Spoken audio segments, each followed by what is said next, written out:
Welcome to Houston Sports Talk with your host, Robert Land. Thanks for checking into the best Houston sports podcast. And joining me is my co-host, Sports Radio 610's Shaun Bijani. If you don't know us, you're getting 45 years combined in sports journalism between us, 35 years covering Houston sports.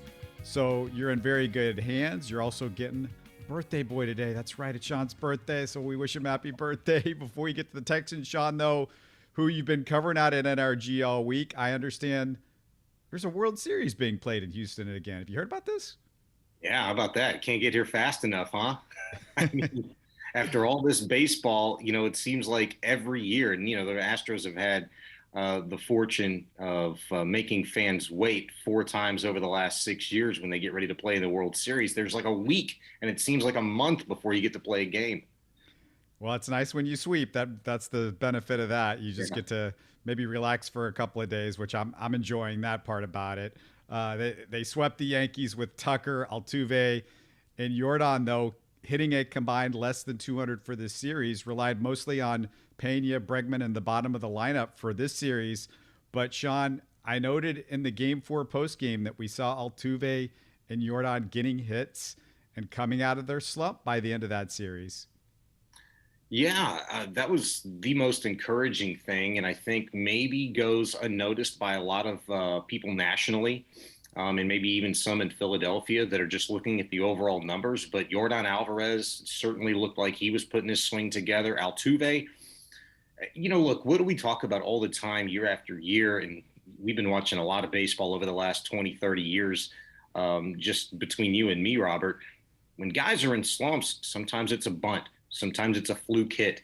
Sometimes it's a hit by pitch just getting on base. Altuve has found a way the last couple of games to get on base after that 0 for 25 slump to start the postseason. So maybe even he can kind of get out of things. And if anybody could have used a little extra rest, it's maybe Altuve to get back in the lab, look at some film, get his swing down in the cages, taking some live BP, and just figuring out a way to be effective and dangerous at the plate once again. Though the best part about the whole thing is everybody knows the dude's going to come back at some point. Even the opposition, he still strikes fear in opposing pitchers no matter what kind of slump he's in when he takes the box.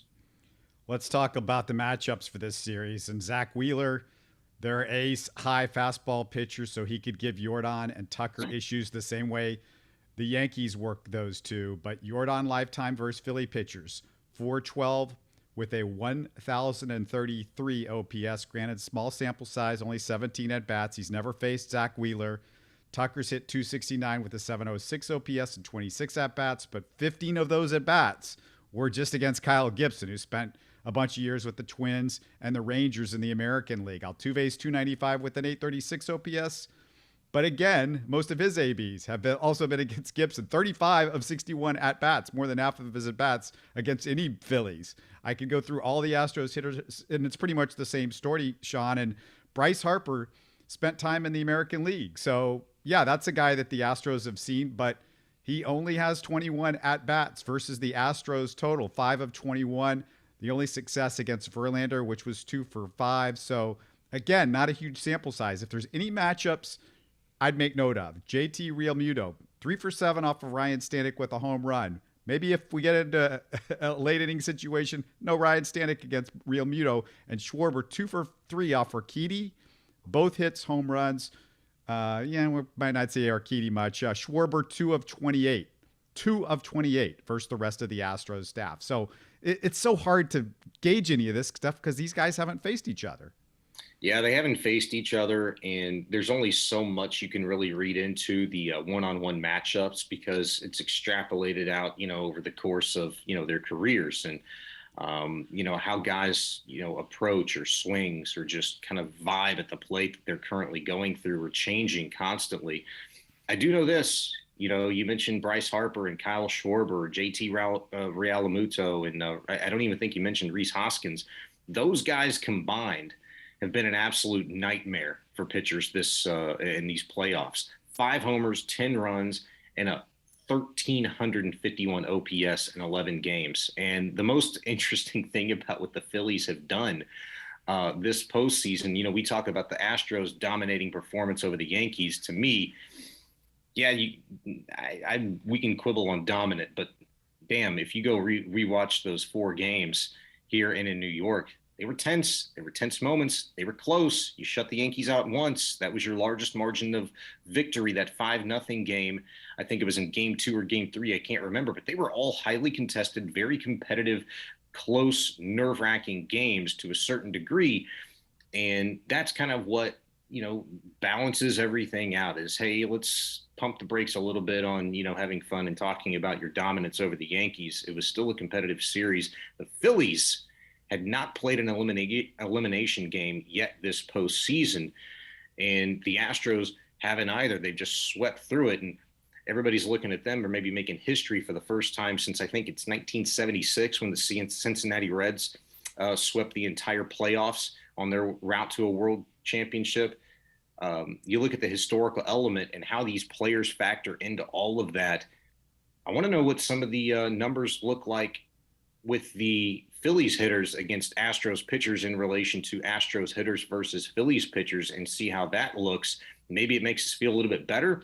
Maybe it makes us feel a little bit worse. One thing I do know is the Astros in 2021 and in 2019 both ran into a couple of teams in the Nationals and the Braves that were streaking, were playing some great baseball. That has me side-eyeing the Philadelphia Phillies right now, and it's a team that I think this is going to be a fantastic World Series. I don't think it's going to be easy. 6 is always the easy number to pick when you pick a series, but I'm going to refrain from doing that. I'm just going to sit back and enjoy it because I think it's going to be a lot of fun.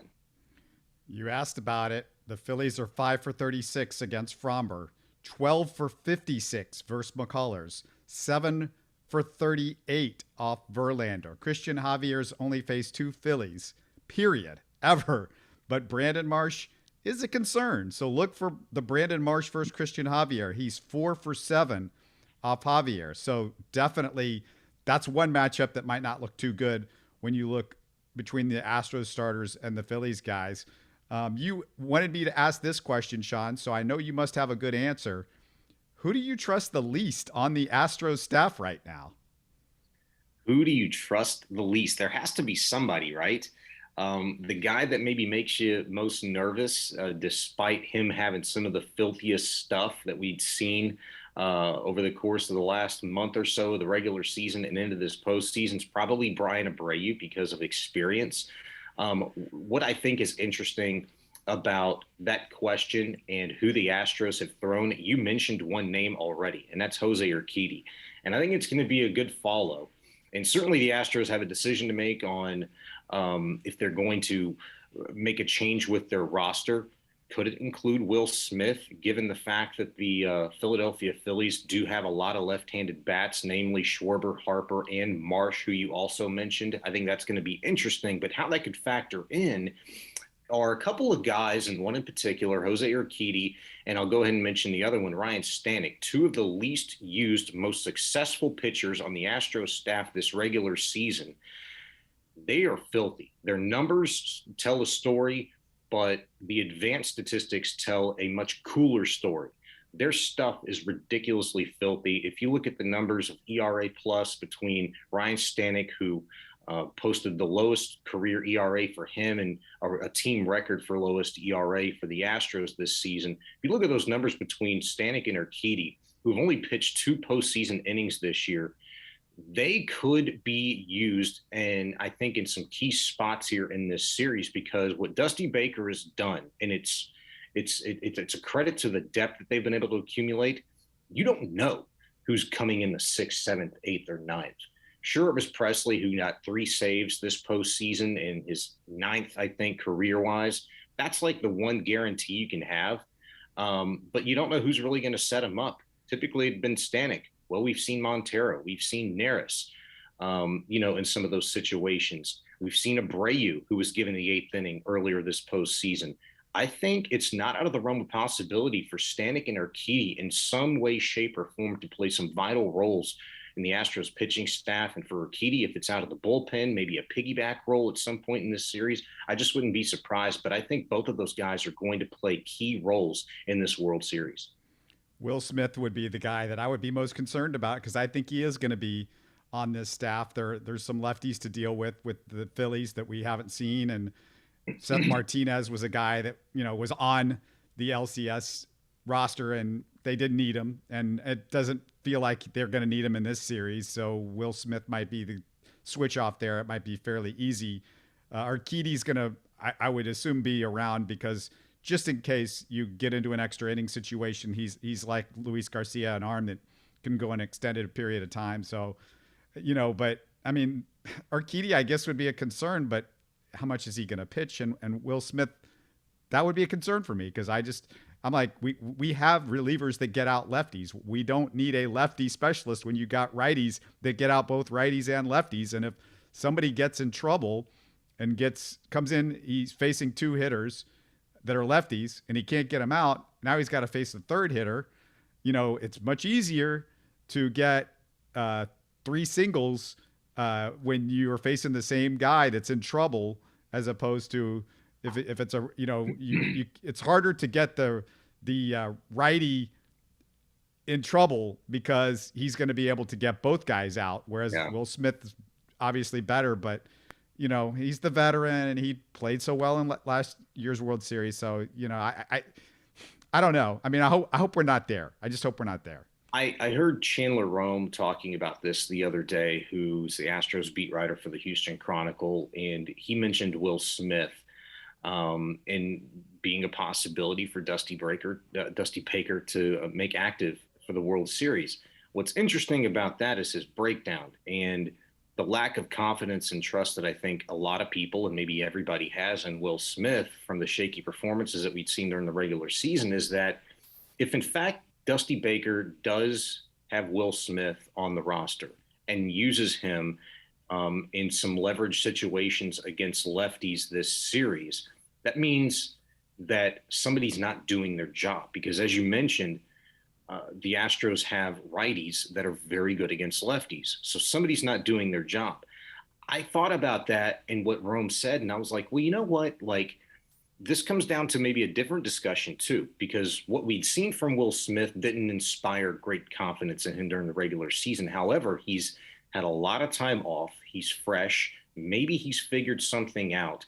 So if in fact that's the case and he's going to be considered on the World Series roster, how do you weigh that versus actually going out there and doing it and being in leverage situations in the postseason? Well, part of the reason why it was so intriguing for the Astros to acquire him in this deal earlier this year was that he did have postseason experience and he was lights out last year for the Atlanta Braves. But here's Ryan Stanek, who we have supreme confidence in, who didn't pitch for 10, 11, 12 straight days, comes in and does a fantastic job. So if in fact the Astros believe Will Smith could be effective in spot roles in leverage situations to combat the Phillies lefties and the power lefties they do have, and Schwarber and Harper in particular, and Marsh can poke them out of the ballpark as well.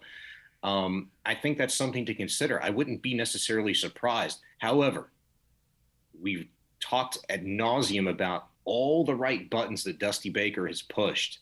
If in fact that is the decision that he makes, could it be the one that bites him in the butt at the end? Couple things that you should consider with this Phillies team. Wheeler and Nola, they're two aces. Nola, not so much that high fastball guy. That's not his forte from what I know about Nola. And the high fastball is what was killing Jordan and Tucker. And that's what the Yankees went after. So, Shaun, I just want to get your impressions because what can you tell us about this Phillies team? I know a lot of Astros fans haven't watched much of the Phillies this year or any of the Phillies. We know about Wheeler and Nola, like I said. Realmuto may be the best two-way catcher in baseball. Obviously, we know Bryce Harper. What else should the Astros know about the Phillies? What can you tell us? Well, they've got an extremely good couple of guys they're trusting in their pen right now, and it's different than that of like the Cleveland Indians, right? Which when they were going into that series against the Yankees, they were on a run of like 18 2/3 scoreless inning. And I mean, they were rivaling, some age-old records with what their bullpen at large was doing. The Phillies, The one difference, and it's a major difference between this Astros and Phillies roster, is the lack of depth that Philadelphia has. You mentioned Nola and Wheeler. Aside from that, you get to their third starter, which I think is Efren, and their bullpen. They've really trusted like a couple of guys. I can't remember their names off the top of my head. But the depth makes them very predictable because they don't have a lot of their trusted guys that they've been putting in high leverage situations. It's really been one or two guys. The Astros, we talked about it. You go Naris, you go Montero, you go Stanek, you go Bray, you can go Presley in those spots. And they even dove into their starting staff with Christian Javier, out of the pen, Luis Garcia. We know the depth that the Astros have from a pitching standpoint. And I think the way that the Astros could possibly attack this Philadelphia lineup with the power lefties that they do have. I trust Martin Maldonado in the Astros scouting department to really put together a great game plan. I mean, nobody dives deeper into that. It's been well documented. Justin Verlander's talked about it. Garrett Cole's talked about it. Zach Greinke's talked about it over the years. The amount of planning that Maldonado goes in and executes in a game plan is tremendous. So I have the faith there. There's no question about that. But how they decide to attack Bryce Harper, who really is, Robert, this otherworldly type of hitter right now. He's not I'm going to yank it 450 feet into the right field bleachers. He hits power to all fields. Just go back and look at the 17, 18 hits that he's had this postseason. Most of them have come dead center to left field, and he's poked them out of the yard in all directions. So it's going to be interesting to see how they do attack Harper in particular. Schwarber, he's been there, done that. He's got World Series pedigree. He's swinging the bat like, okay, but he's a threat every time he comes into the box to poke one out. And I worry about the Crawford boxes, these two first home games. If the Astros think they're going to pitch both of those guys away, you have to be mindful of that short porch. I think it's going to be a good mixture. And what Lance McCullers really tried to do, even though he suffered with his command his last start, keep the ball low in the zone. If they bite, great. If they don't, fine. You'll take a walk. You just have to worry about nobody being on base before them in those situations. You'd like to operate with certainly more than one out with those guys. The big thing with the Astros is the Phillies, yes, they're a better team than the Yankees. They got a better lineup. Their top two starters might be more on a roll than the Yankees starters were coming into the series. But if you're the Astros, just have good at bats, get these guys to throw as many pitches as possible, get into the bullpen. The Astros, we know what the Astros bullpen is. It's a deeper bullpen than the Phillies. The Astros, the deepest bullpen in baseball. That's where they have their success is doing that. I'm not going to make any predictions, Shaun, in this series because I don't like to predict. Because if I predicted, I would always predict against the Astros because I'm not going to jinx it or anything like that. But this can't be an easy series for the Phillies. That's the one thing I'll say. I would say that the Phillies aren't going to roll over the Astros. It's going to be either a very tight series or the Astros are going to take care of business. That's my final take. These things are so hard. And when it comes down to the World Series, I mean, they're the two best teams in all of baseball. They really are. They really are, just the way that they've played. Look, the most remarkable thing, it always seems like the opposition has those storylines, against your team. And it's Bryce Harper, leaving the Nationals ahead of the 19 season that went to the World Series. And now he's in the World Series. And he's a veteran that the World Series has just eluded him, and now he's playing some of the best baseball he has in his career at the exact right time. And the swing of his life, the dramatic home run to punch their ticket, they got that going for him. They got the fact that they slammed the door on their manager Joe Girardi 50, 51, 52 games into the season and completely just turned things around with Rob Thompson seemingly pressing all of the right buttons.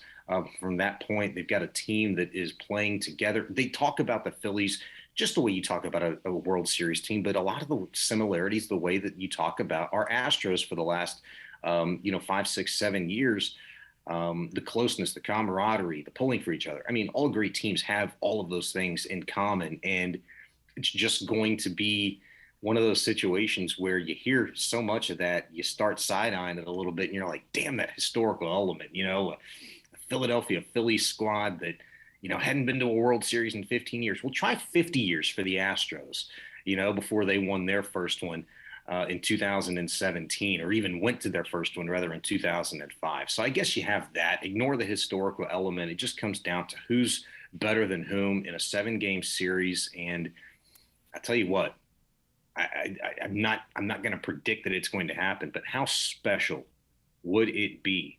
And what is your confidence level, Robert, in the notion that the Astros could sweep the postseason? They got their 2 games at home to start this World Series. The Phillies have to go up against historically great Astros pitching already in and of itself.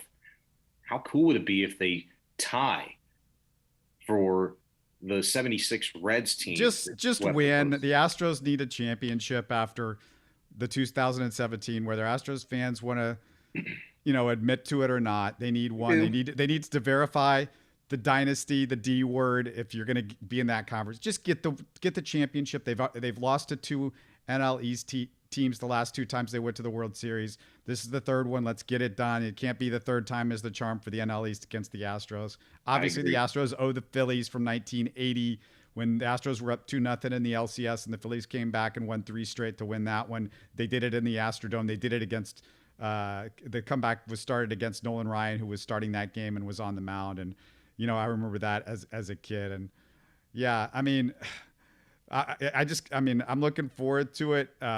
Reminder to subscribe, like, and comment on YouTube to support the show, but also don't forget to look for the live Astros World Series post games that I'm doing with Stephen Kerr. And of course, Sean and I will do our live Texans and Titans post game show as soon as it's over. So between Friday and Wednesday, you're either getting an Astros or a Texans post game every single day on this channel. If you missed them, stream it later, but we're going to react to comments during the live version, so you're going to want to tune in. Tell all your friends. We had a great special guest last week with Jason Braddock, who gave us some great stuff for the Texans postgame, the Astros postgame. We had Greg Lucas this past weekend on Game 3, so you never know who might show up in the live sessions, but it's a lot of fun. And Sean, the Texans, a couple of key injuries against the Raiders. What's the latest on Nico, Malik Collins, Titus Howard? Anybody else I might have forgotten? What's the latest there? Kenyon Green got banged up in that game too, and he was wearing a right knee brace this morning at practice, which I thought was kind of interesting because when Kenyon Green went down in that game, there was a close-up of him on the field, and he actually kind of pointed to his left shoulder or pec area. And I asked some people about that, and they said, well, yeah, he got banged up, but it's nothing serious there. And then he shows up today in a right knee brace. But he practiced, so no issue there. You mentioned Titus Howard. He looked fine today. Malik Collins was out there present at practice, but in flats, did not participate with the team. Nico Collins was not visible this morning at practice. Didn't see him, likely seeking treatment. We've yet to get a official update from the Houston Texans on that. Of course, Lovie Smith said today that, hey, just Nico didn't practice today, and offered no timetable for return, and kind of hinted at maybe he wouldn't miss any time. Though with the groin injury, you would suspect that things have to go absolutely perfect this week for Nico to not miss any time. So that's the latest in terms of the health updates. With those guys, of course, the Texans parted ways with Tyler Johnson. They brought in Tyron Johnson with an N, another tall, good, big body receiver, lanky, stringy, wiry, muscular.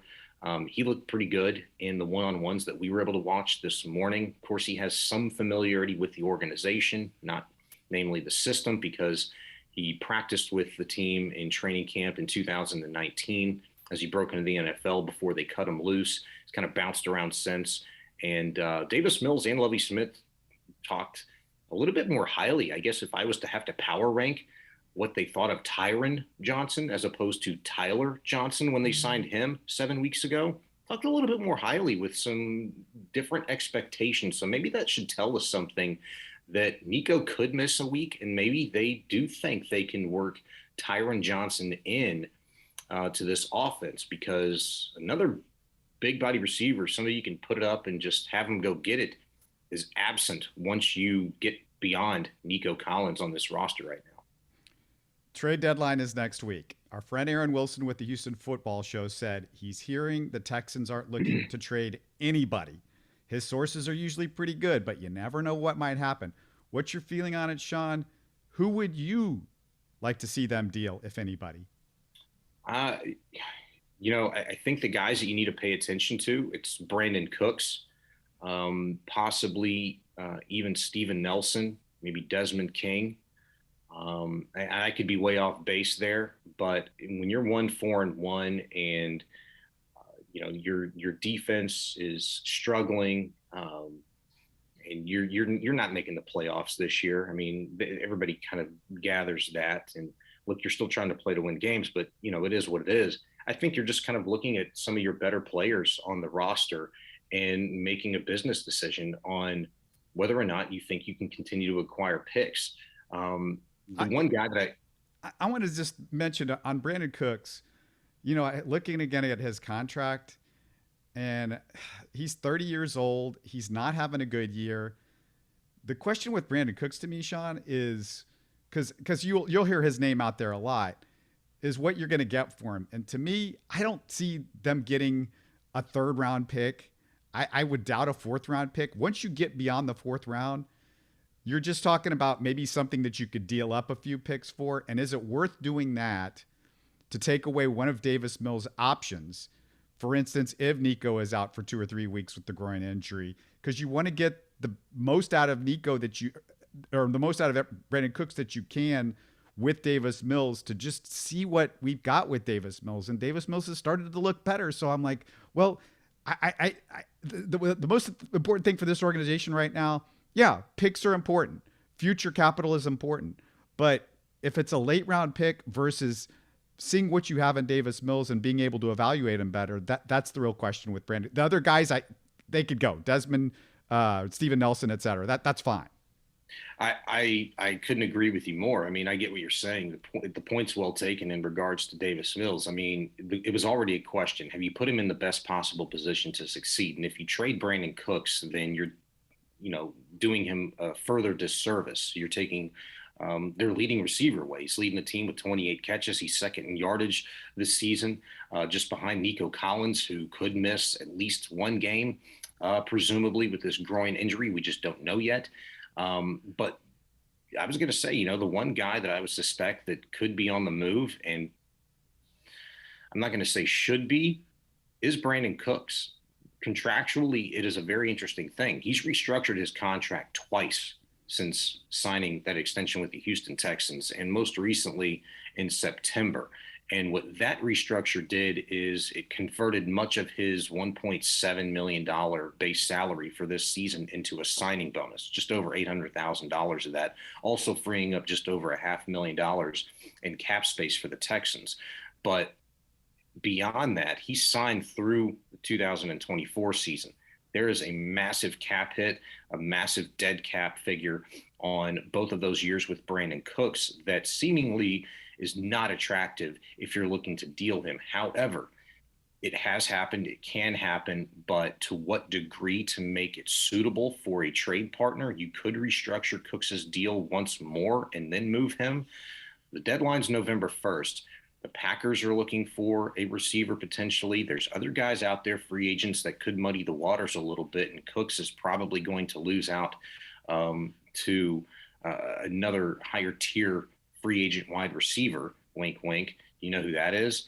And if that's the case, well, Aaron Wilson had the report today that the Los Angeles Rams, who'd had Brandon Cooks before and went to a Super Bowl with, I do believe, are interested and have made a call to the Texans.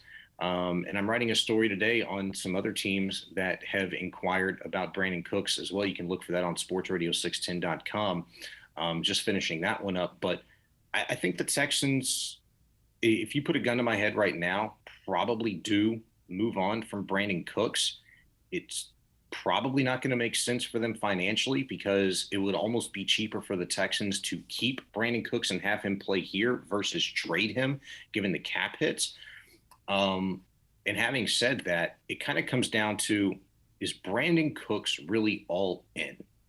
Is Brandon, because you sign him to that extension to help develop Davis Mills, to make sure you could find your quarterback, a guy you think could be a part of the future, give you the best indicator. And if Cooks isn't all in, then you're going to go a heavy dose of Philip Dorsett for the rest of the season. He's got to stay healthy. What's the health status of Nico Collins? Beyond that, you've got Chris Moore and a Tyron Johnson. It gets very bleak very quickly once you get beyond those top two. But the Texans have to think about like shuffling in guys and just like, hey, let's take a chance. What if this guy works out? What if that guy works out? If you throw some guys into the fire that, you know, are on other practice squads, you pick them up or whatever. You never know. I would like to see some of that because obviously if the talent was here, we would have seen it. They would have excelled. Why not? You have this opportunity. It's the benefit of the way the NFL sets things up. There's a lot of guys in this league. We know that if they're just given a shot, you know, you never know what's going to happen. Shaun, I just got to say, in the next 24 hours or so, I'm going to do a full show with Frank from HTX Chop Shop on the Rockets' first few games. And as we're recording this, the Rockets are 1-3. So this is before Wednesday night's game. But I got to throw out a few positives out there for everybody because I get down on these guys as much as anybody when I watch, you know, the losing and all of that. But Jalen Green last year versus Jalen Green this year. The 3-point field goal percentage, 34% last year, 48% after his first 4 games. I don't think he could keep it up. It's sustainable, but still 48% his first 4 games. His free throw percentage has gone from 79.7 to 92.9. He's gone from 17 points a game to 24 points a game. I think that could be sustainable for sure. He's also added a rebound per game. The Rockets' offensive efficiency has gone from 26th in the league to 20th. Might not seem a lot, but you got to just get baby steps here. And this is against some better teams that they played so far. Their defense has gone from 29th to 24th. Again, it's baby steps, but you got to get there. And they were dead last. This is the big one for me, Shaun. Dead last in the league in rebounds per game last year. Prior to Wednesday night, they're now 4th in the NBA in rebounds per game. That's a huge deal. And that's one of the reasons I thought they were going to be a better team this year because I knew the rebounding was going to be better. And please, and we're going to talk about this with Frank, please get Tari Eason out there. He's a rebounding machine. He's a ball magnet. Get him out there more. I will probably spend 10 minutes and just do a whole 10-minute thing just by myself tomorrow on Tari Eason. But yeah, they're showing some improvement. It's hard to see sometimes, though. It's yeah. tough. You know, and it's funny, too. I need to see a little bit more as we get maybe 15, 20 games into the season. One thing I shake my head at, and I would expect defenses to be better to start the season. And so the way that I look at the first 4 games is I think the opposing defenses, perimeter defense on the Rockets has been absolutely horrible. Closing out like the catch and shoot opportunities that the Rockets have gotten, they've been there and they've hit them. But when defenses get better, that's when I want to see increased movement away from the ball and attacking the basket a little bit more. And I think you're going to see a lot of those shooting percentages kind of come down. Jalen Green's supposed to be a freaking baller. Okay. I don't think he's going to hold a 48% clip the whole season, but I would expect above 40 because I think the guy's really improved his shot. They've been fun to watch so far. Jabari Smith has looked good. Maybe you didn't talk about him. I'm excited about that guy, especially what he's doing from beyond the arc and rebounding wise. Rebounding is so huge. And that's probably been my most encouraging thing because it does take will, it does take effort, it does take hustle to get to some of those loose balls. I just think turnovers have really continued to plague the Rockets so far and has really caused them to stumble out of the gate at 1-3. They played 3 really competitive games, never mind the 20-point blowout they suffered to the Bucks the other night. But I mean, hell, you know, if you take a little bit better care of the basketball, Robert, I think they probably could have been in that game too. Their turnovers are better, though. Believe it or not, their turnovers are better. And you talk about the defense. It's not so much that I feel like the effort's not there. It's not so much, you know, they're getting blown by one-on-one. Their issue the first 3 games, they didn't have a good plan against Trae Young, Giannis, and Ja Morant. And if you don't have a good plan against those guys, and that's the big part for them with the Rockets is, we'll be talking more about this with Frank tomorrow. It's a big deal. You know, they've got to get better. at that part of the defensive and how you do that. And that might be a coaching thing, and that might be part of the conversation that we're going to have tomorrow. But stay tuned for that. But you know what, Shaun? I can't finish with the Rockets. We got to finish with the World Series Astros. Got to get this one. We got to get this one. I can't live with it if they don't get this I can't. 3 World Series losses in 4 years. I can't live with it. Screw it. I'm going Stros in 5. Stros in 5. Stros in 5. They're too good. They're too good. Sorry, Bryce Harper. Stros in 5. All right, birthday boy. I'll give it to you if you say so. Let's do it, man. Thanks for doing this. We're gonna talk Texans on Sunday, but yeah, if you want to pop in on the Astros, feel free. But looking forward to the Texans on Sunday, and man, it's gonna be a fun next week for sure. Let's go, Stros. You're listening to Houston Sports Talk. Hey, you can support the show by subscribing on YouTube and commenting on the videos. Listen to Houston Sports Talk on Spotify, Apple, Stitcher, and Google. Don't forget to tell a friend and share our show on social media. Spread the word, everybody. Thanks for listening.